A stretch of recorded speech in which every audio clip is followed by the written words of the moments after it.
Welcome to the project demonstration of design of low cost solar LED bulb for scarcely electrified areas, and also we are going to apply the same DC power supply to the battery, and we are going to utilize that in three applications. One is the lighting here over here, and another is inverter. So for that we are going to convert the DC to AC, and then DC two loads we have attached. One is a street light and there is the DC motor, so which is attached to the fan.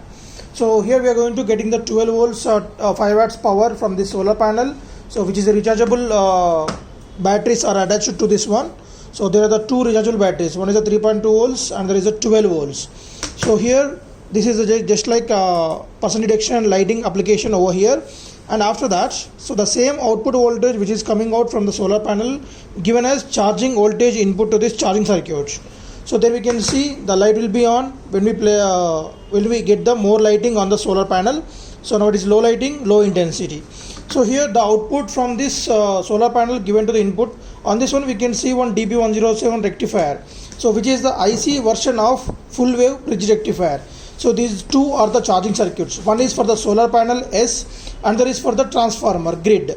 So from the grid also we can charge a battery whenever there is no sunlight is available.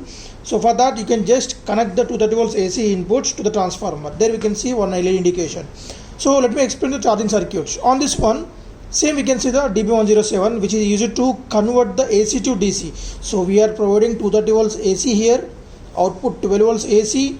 So DB107 will convert that AC to DC, and there will get the pulsating DC. With help of this capacitor we will get the pure DC voltage, and after that there are two diodes. So here the diode purpose is which is used to allow the current from the charging circuit to the battery only. At the same time, when the battery is fully charged, so these diodes will block the current from the battery to the charging circuit, so that we can protect this whenever it is fully charged. Same here also, but here this DB107 will act as a polarity corrector, not a rectifier. Why? Because we are providing DC. So in order to convert AC to DC here, so though we are providing DC, but if we connect in reverse bias, so reverse direction, so then minus to plus, plus to minus. So if we don't use this DB107, so then due to the polarity wrong connection, so the battery may get damaged or solar panel may get damaged.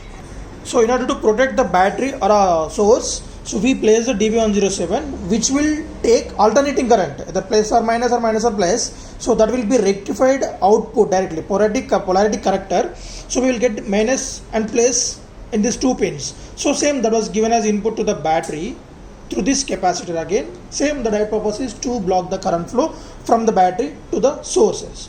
So once the battery is fully charged, it will take around 8 hours to be fully charged for the transformer or else solar panel.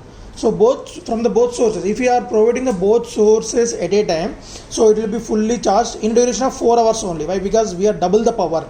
So the output of this battery is 12 volt 1 amp.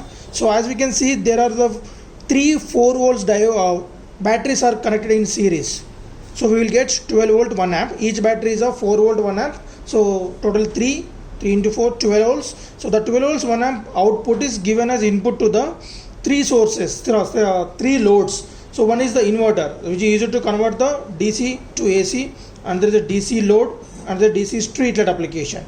So coming to the inverter, on this we can see the inductor and a capacitor. So there these two act as a oscillators which are providing the 50 hertz of pulses. So that 50 hertz pulses given as gate inputs to this MOSFETs. So the MOSFETs will convert that 50 hertz pulses to the 50 hertz 12 volt 1 amp AC pulses. So that 12 volts AC 1 amp pulses will be step up to the 230 volts AC. So with the help of this step up transformer. So after that the output is given to the load directly. So 12 volts DC and 12 volts AC here, and then after 230 volts AC after this step up transformer with the help of this L and C oscillators. So coming to the DC directly, we are providing that power supply to the fan and street light. So let us see the application, the street light application here, and we can see the fan application and inverter application. So 3 can be utilized at a time. So only thing is we should take care of the battery charging section. Right.